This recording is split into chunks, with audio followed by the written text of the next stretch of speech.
Welcome all of you on my application accountancy by Nitin Arora. हम कर रहे हैं chapter change in profit sharing ratio और आज हम करेंगे इस चैप्टर का क्वेश्चन नंबर 35। तो शुरू करते हैं question number 35, chapter change in profit sharing ratio. Question number 35 में पढ़ते हैं पहले क्वेश्चन को। 35 में PQR तीन पार्टनर हैं जिनका प्रॉफिट शेयरिंग रेशियो आपको दिया हुआ है 4:3:2। This is the old ratio. On 31 March 2020 balance sheet आपको दी हुई है। एसेट्स में दिया हुआ है furniture, plant, debtor, investment. Capital के बैलेंसेस दिए हुए हैं PQR। IFR आपको दिया हुआ है 38,000। प्रॉफिट एंड लॉस अकाउंट यानी प्रॉफिट आपको दिया हुआ है 18,000। क्रेडिटर आपको दिया हुआ है 27,000 और एम्प्लॉय प्रोविडेंट फंड EPF जो कि एक लाइबिलिटी है। From 1st April 2020 they decided to share future profit equally। 1st अप्रैल से उन्होंने ये डिसाइड किया कि वो प्रॉफिट बांटेंगे equally. For this purpose the following were agreed upon। कई चीजों पे एग्रीमेंट हुआ। मार्केट वैल्यू इन्वेस्टमेंट की 45,000 है। गुडविल 4,50,000 है। ये सेल्फ जनरेटेड गुडविल है, जबकि परचेज गुडविल जो कि बैलेंस शीट में आती है वो नहीं दी हुई आपको। फर्नीचर डेप्रिशिएट, प्लांट रिवैल्यू कर दिया। EPF 12,000 not likely to be claimed, यानी EPF 12,000 का पे नहीं करना पड़ेगा, संभावना है कि नहीं देने पड़ेंगे पैसे। Carry out the work for reconstitution of the firm, क्योंकि प्रॉफिट शेयरिंग चेंज हुआ है, एक रिकॉन्स्टिट्यूशन है जिसके अंदर खर्चा हुआ 4,000। डेटर को एप्रिशिएट मतलब बढ़ाना है। Prepare revaluation account, capital account, balance sheet. अब लास्ट लाइन बड़े ध्यान से पढ़ना। पार्टनर एग्री हो गए कि वो प्रॉफिट को बांटना नहीं चाहते, मतलब वो प्रॉफिट को क्या करना चाहते हैं, एडजस्ट। गुडविल को तो एडजस्ट करते ही हैं, साथ में प्रॉफिट को भी एडजस्ट करना है। And revise value are not to be recorded, तो ये पॉइंट नोट कर लेना। क्वेश्चन में कुछ भी नहीं कह रखा तो रिवाइज वैल्यू रिकॉर्ड करते हैं, जैसा आपने 34 में किया था। आपने रिवाइज वैल्यू रिकॉर्ड की थी, जैसे आपने देखा वहां पे ऑफिस इक्विपमेंट था दिया हुआ था आपको, उसमें से कम हुआ तो उसको लेस करके लिखा था बैलेंस शीट में आंसर की, तो वो रिवाइज वैल्यू रिकॉर्ड की थी। इसमें कह रहे हैं रिवाइज वैल्यू रिकॉर्ड नहीं करनी। जब क्वेश्चन कहते हैं कि रिवाइज वैल्यू रिकॉर्ड नहीं करनी तो रिवैल्यूएशन के प्रॉफिट या लॉस को हम कैपिटल अकाउंट में बांटते नहीं है, बल्कि रिवैल्यूएशन के प्रॉफिट या लॉस को हम क्या करते हैं, एडजस्ट। क्या करते हैं, एडजस्ट। तो हमें इसके अंदर रिवैल्यूएशन के प्रॉफिट लॉस को एडजस्ट करना है। हालांकि क्वेश्चन ने पूछा रिवैल्यूएशन अकाउंट हुआ है, आप रिवैल्यूएशन अकाउंट की जगह उससे मेमोरेंडम रिवैल्यूएशन बना के दिखा सकते हो, क्योंकि रिवैल्यूएशन अकाउंट तो तब बनाते हैं जब प्रॉफिट लॉस को बांटना हो और रिवाइज वैल्यू रिकॉर्ड करनी हो। लेकिन जब क्वेश्चन कहते हैं रिवाइज वैल्यू रिकॉर्ड नहीं करनी, इसका मतलब रिवैल्यूएशन के प्रॉफिट लॉस को बांटना नहीं है, एडजस्ट करना है। तीन चीजों को एडजस्ट करना है। गुडविल जो सेल्फ जनरेटेड आपको दी हुई है उसको एडजस्ट करना है। Profit do not want to transfer, profit को भी एडजस्ट करना है। रिवैल्यूएशन का जो प्रॉफिट या लॉस आएगा उसको भी बांटना नहीं है, एडजस्ट करना है, क्योंकि रिवाइज वैल्यू क्वेश्चन में बोल रखा है रिकॉर्ड नहीं करनी। ठीक है, तो मेमोरेंडम बना दो आप। पूछा तो रिवैल्यूएशन अकाउंट हो, आप मेमोरेंडम रिवैल्यूएशन लिख दो, कोई दिक्कत नहीं, नंबर नहीं कटेंगे। आप उसको पता लग जाएगा कि हाँ उसने जो है रिवैल्यूएशन अकाउंट प्रॉपरली नहीं बनाया। क्यों? क्योंकि वो जानता है रिवाइज वैल्यू रिकॉर्ड नहीं करनी, प्रॉफिट लॉस को एडजस्ट करना है अपने रिवैल्यूएशन के। तो आप ऐसे फॉर्मेट बना दो। फटाफट से जो रिवैल्यूएशन के पॉइंट है हम उनको डील करेंगे। पढ़ते हैं जरा कौन से पॉइंट है। 38, 45 इन्वेस्टमेंट। चलो स्टार्ट करते हैं। सबसे पहले हम इन्वेस्टमेंट की बात कर लेते हैं। क्वेश्चन के अंदर बुक में आपको इन्वेस्टमेंट दी हुई है 95,000 की और मार्केट में ये होगी 45,000 की, यानी इन्वेस्टमेंट कितनी कम हो गई, इन्वेस्टमेंट कम हो गई 50,000। इन्वेस्टमेंट कम हो गई 50,000, जबकि IFR कितना पड़ा हुआ है आपका, IFR पड़ा हुआ है 38,000। अरे इन्वेस्टमेंट कम हुई है 50,000, IFR पड़ा हुआ है आपका 38,000, अभी भी 12,000 की कमी आ रही है। इन्वेस्टमेंट ये 12,000 भी लॉस है, इन्वेस्टमेंट कम हो गई। 2 वर्ड मत लगाओ, कोई दिक्कत नहीं, इन्वेस्टमेंट लिखो बस। यहाँ कितनी, 12,000। क्यों? क्योंकि एक्चुअली में टोटल इन्वेस्टमेंट कम हुई है 50,000, जिसमें से 38 का तो रिजर्व पड़ा हुआ है। 12,000 का और लॉस कहां से रिकॉर्ड करें, और भी तो एसेट्स में कमी आई है, तो 12,000 के लिए हम क्या करेंगे, कम करके दिखा देंगे, एसेट्स कम डेबिट, इसलिए इन्वेस्टमेंट को यहां पे लिख दिया। गुडविल तो है नहीं रिवैल्यूएशन का पॉइंट। फर्नीचर को डेप्रिशिएट कर रहा है, चलो ठीक है। फर्नीचर को डेप्रिशिएट करना है, फर्नीचर को भी कम करना है, फर्नीचर भी यहाँ लिख दो। कितना कम करना है जरा देखो जरा ध्यान से, फर्नीचर को कितना कम करना है आपने, फर्नीचर को डेप्रिशिएट कर दो 10%। फर्नीचर कितना दिया हुआ है 70,000, 70,000 का 10% 7,000। उसके बाद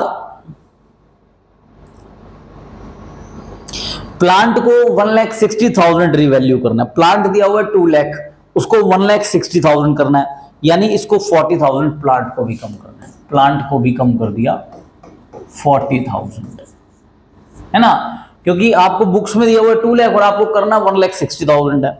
ईपीएफ 12,000 संभावना नहीं देनी पड़ेगी, EPF is a liability, employ provident fund, मैं शॉर्ट लिख रहा हूं बेटा, ईपीएफ ये लाइबिलिटी है, कह रहा लाइबिलिटी नहीं देनी पड़ेगी, लाइबिलिटी कम हो गई, लाइबिलिटी कम होती तो कहां आती, क्रेडिट में। कितनी कम होगी लाइबिलिटी, 12,000। ठीक है, आगे बढ़ेंगे। टू कैरी आउट करें फर्म का जो ये चला था रिकॉन्स्टिट्यूशन का प्रोसेस, इसमें खर्चा हुआ 4,000, खर्चा हुआ तो बैंक बैलेंस कम होगा, बैंक बैलेंस एसेट्स होते, एसेट्स कम होंगी। ठीक है, आप यहां लिख सकते हो बैंक, कितने का खर्चा हुआ था, आपका खर्चा हुआ था 4,000 का, 4,000 यहां लिख देंगे। ठीक है, आपके डेटर क्या हो गए, आपके सॉरी बैंक बैलेंस क्या हो गया, कम, एसेट्स कम हो गई। डेटर को एप्रिशिएट करना मतलब डेटर को बढ़ाना है, एप्रिशिएट होता है बढ़ाना, कितने से डेटर को बढ़ाना है जरा ध्यान से देखो, 6,000, तो 6,000 यहाँ है। ये हमने सारे पॉइंट कर दिए रिजॉल्व, सारे पॉइंट सोल्व कर दिए, बस अब हमें प्रॉफिट या लॉस निकालना है क्वेश्चन के अंदर। देखो जरा 18,000 क्रेडिट में आ रहा है, ठीक है, और इधर कितना आ रहा है 4, 44, 51, 53, 63 आ रहा है, 63 आपका ज्यादा डेबिट यानी क्रेडिट कम है आपका, तो यहाँ क्या आ गया लॉस, हमें लॉस निकालना है बस। कितना लॉस आ रहा है देख लो जरा, 63 में इसको लेस कर देंगे जरा,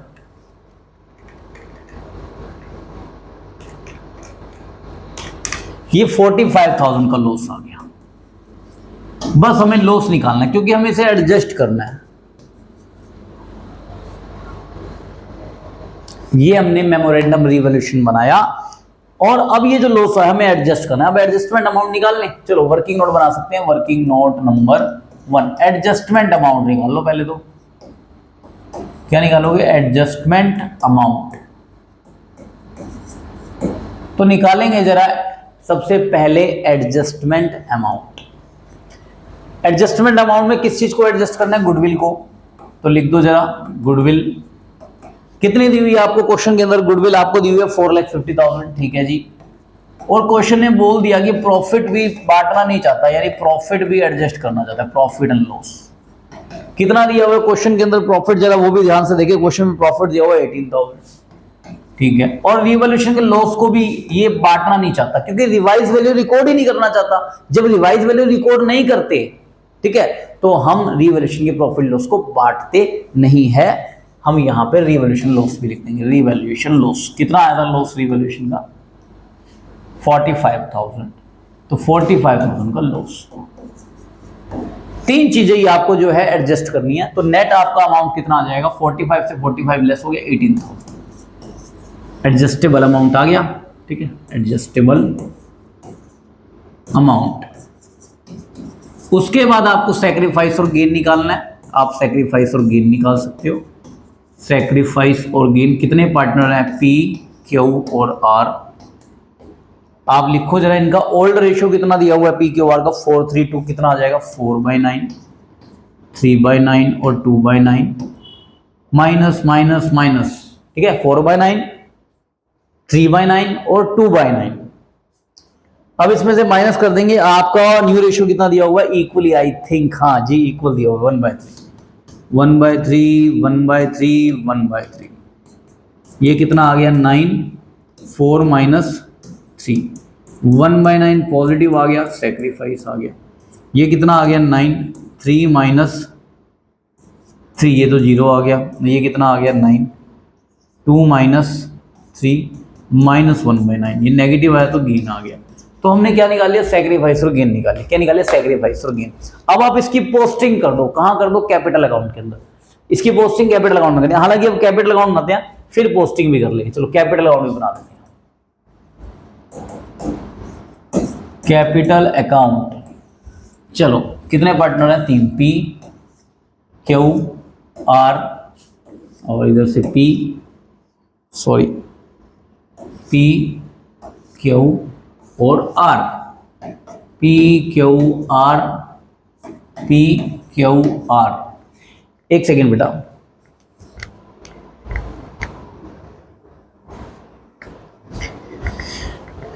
शुरू करते हैं बेटा। अब सबसे पहले बैलेंस लिखेंगे, बाय बैलेंस ब्रॉड डाउन। देखो जरा पी क्यू आर के आपको क्या बैलेंस दिए हुए हैं बैलेंस शीट के अंदर, 94,000 और 79,000 और आपको दिया हुआ 64,000। तो आपने बैलेंस लिख दिए। अब बैलेंस लिखने के बाद क्वेश्चन में आईएफआर नहीं बांटेंगे, रिजर्व नहीं बांटेंगे। क्यों? क्योंकि रिजर्व तो ट्रांसफर कर दिया था, इन्वेस्टमेंट कम कर, इन्वेस्टमेंट कम हुई थी ना, तो वहां यूज कर लिया था 38,000। तो आईएफआर को नहीं। क्यों? मैं दोबारा रिपीट कर रहा हूं, इन्वेस्टमेंट कितनी कम हुई थी? 50,000, जिसमें से 38,000 जो आईएफआर था वो इन्वेस्टमेंट कम हुई थी उसमें ट्रांसफर कर दिया था, है ना। तो रिजर्व नहीं बांटेंगे, रिजर्व बांट ही नहीं सकते क्योंकि रिजर्व का यूज कर लिया गया है इन्वेस्टमेंट को कम करने के लिए। प्रॉफिट को एडजस्ट करना है, वो हमने कर दिया।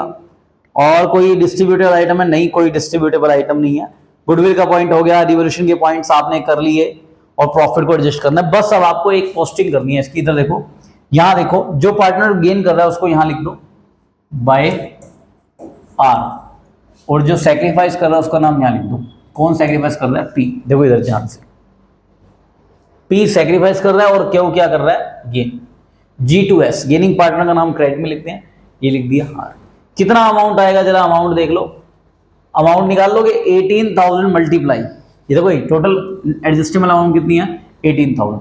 18,000 का 1/9 कर दो, 18,000 का 1/9 कितना हो जाएगा? ये 2,000। तो 2,000 आएगा, ठीक है। आर है ना, तो अमाउंट पी में जाएगा, और यहां पी है तो अमाउंट आर में जाएगा। क्यू को कुछ नहीं करना। क्यों? क्योंकि क्यू ना तो सैक्रिफाइस कर रहा है ना गेन कर रहा है। इस तरह गेनिंग पार्टनर इधर आएगा, अमाउंट सैक्रिफाइसिंग के कॉलम में, सैक्रिफाइसिंग पार्टनर इधर आएगा, अमाउंट गेनिंग पार्टनर के कॉलम में। तो ये हमने गुडविल को भी एडजस्ट कर दिया, रिवोल्यूशन के लॉस को भी एडजस्ट कर दिया, और जो प्रॉफिट दिया हुआ था बैलेंस शीट के अंदर उसको भी एडजस्ट कर दिया।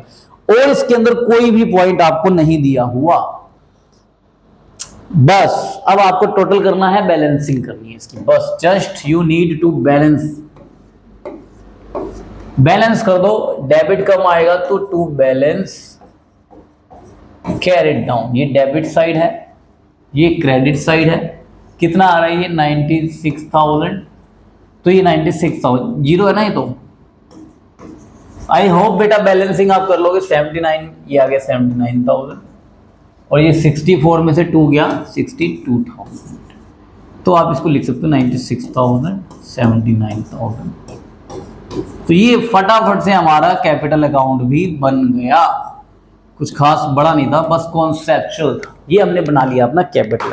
अब कैपिटल अकाउंट के बाद आपको बनानी है आंसर की balance sheet. Balance sheet, balance sheet after change in profit sharing ratio as at, कब बनानी है? 31 मार्च। एज एट 31 मार्च 2020। बस ये अब हम बनाएंगे बैलेंस शीट एज एट 31 मार्च 2020 को। अब देखो इसके अंदर रिवाइज वैल्यू रिकॉर्ड नहीं करेंगे क्योंकि हमने रिवैल्यूएशन के लॉस को बांटा नहीं था, एडजस्ट किया था। यही सीखना है आपने। सबसे पहले क्या दे रखा है आपको? फर्नीचर। क्वेश्चन की बैलेंस शीट में देखो सबसे पहले क्या दे रखा है आपको? फर्नीचर। कितना दिया हुआ है आपको? फर्नीचर, फर्नीचर दिया हुआ है 70,000। फर्नीचर डेप्रिशिएट कर दिया 10%, यानी 7,000 कम कर दिया था। अब आपको 70,000 में से 7,000 लेस करके नहीं लिखना। अगर लेस करके लिखोगे तो रिवाइज वैल्यू रिकॉर्ड हो जाएगी। आपको एज इट इज लिख देना है फर्नीचर 70,000। आई बात समझ में? इसको कहते हैं रिवाइज वैल्यू को रिकॉर्ड नहीं किया। फिर उसके बाद प्लांट, प्लांट को भी एज इट इज लिख दो। कितना प्लांट दिया हुआ है? प्लांट दिया हुआ है 2 लाख। हाँ, ये हम रिवाइज वैल्यू रिकॉर्ड नहीं कर रहे। समझ रहे हो बेटा? आप ध्यान समझ रहे हो? जबकि रिवाइज वैल्यू कितनी है? 1,60,000। उसके बाद डेटर दिए हुए हैं। डेटर कितने के दिए हुए हैं आपको? डेटर दिया हूँ 45,000 एज इट इज लिख दो, नो प्रॉब्लम। आगे बढ़ो जरा। इन्वेस्टमेंट,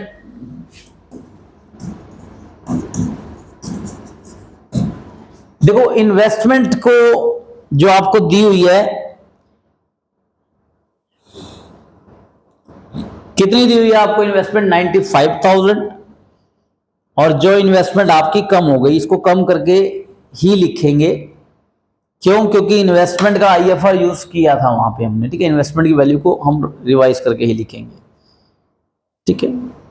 हालांकि इन्वेस्टमेंट 95,000 दी हुई है, इन्वेस्टमेंट कितनी दी हुई है 95,000। आप एज इट इज लिख दो, नो प्रॉब्लम, तब भी ठीक आएगा आपका। इन्वेस्टमेंट 95 लिख दो, कोई दिक्कत नहीं, मत चेंज करो, रिवाइज मत करो, ऐसा ही लिख दो एज इट इज, ठीक है। चेंज नहीं करेंगे 95,000। उसके बाद आ जाओ, कैपिटल के बैलेंस लिखने हैं आपको, पी क्यू आर लिख दो जरा। पी क्यू आर के कितने बैलेंस आए देखो, इसमें देखो 96,000, ये वाले बैलेंस लिखने 96, 79, 62, 96, 79, 62। तो ये कैपिटल के बैलेंस तो लिखोगे लिखोगे, जो कैपिटल अकाउंट बनाया किस लिए? कैपिटल के बैलेंस निकालने के लिए। तो क्वेश्चन के कैपिटल के बैलेंस मत लिख देना, चाहे वैल्यू रिवाइज रिकॉर्ड करनी हो चाहे ना रिकॉर्ड करनी हो। कैपिटल के बैलेंस हमेशा कैपिटल अकाउंट के नीचे से उठाएंगे, यहां से, ये वाले बैलेंस हमेशा।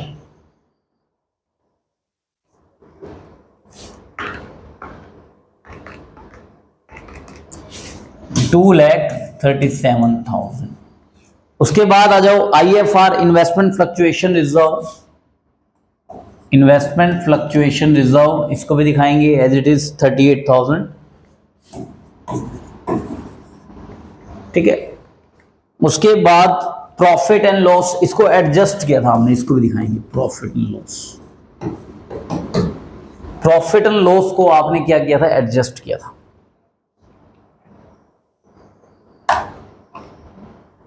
कितना दिया हुआ है आपको? 18,000। तो एज इट इज, जिसको एडजस्ट करते हैं उसको लिखते हैं, ठीक है।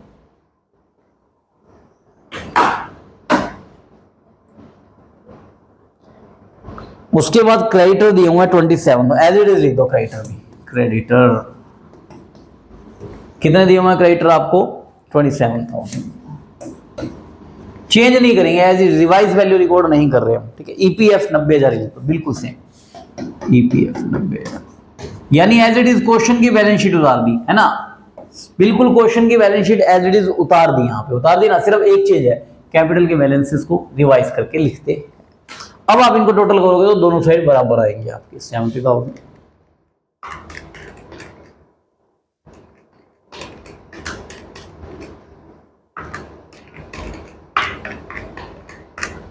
$4,10,000। अब इनका भी टोटल करेंगे जरा।